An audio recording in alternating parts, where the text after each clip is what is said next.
They spent the rest of the day dragging the dolls out to the sprawling backyard. Adelaide's mother called a friend with a pickup truck, planning to haul the entire collection to be burned at a scrapyard far from the house. Just as they loaded the last box, a fierce thunderstorm rolled in. Rain soaked the ground, making a bonfire at the scrapyard impossible. They decided to temporarily store the dolls in the old tool shed until the weather passed. That night, the storm raged against the walls of the house.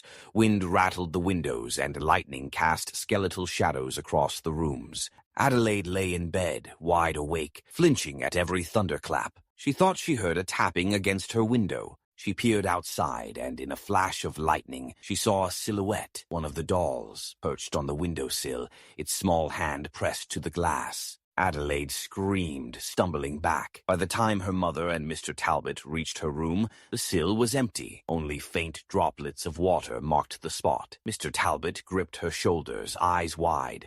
"Are you sure? We locked the shed." Adelaide swallowed hard. "They're not normal. They never were." Something snapped in Adelaide's mind that night. She'd had enough. She was tired of living in fear, tired of feeling something twisted lurked around every corner. Grabbing a flashlight, she left the house and ran into the storm. Her mother and Mr. Talbot chased after her, calling her name. Rain lashed at their faces and soaked their clothes as they all raced towards the shed. She reached the tool shed well ahead of her mother and Mr. Talbot. She flung open the door and shone the light inside. The boxes were empty. All of the dolls sat in a circle on the muddy floor, their tiny mouths parted as if in mid-sentence, their glass eyes reflecting the beam of her flashlight. They looked like they were waiting for her.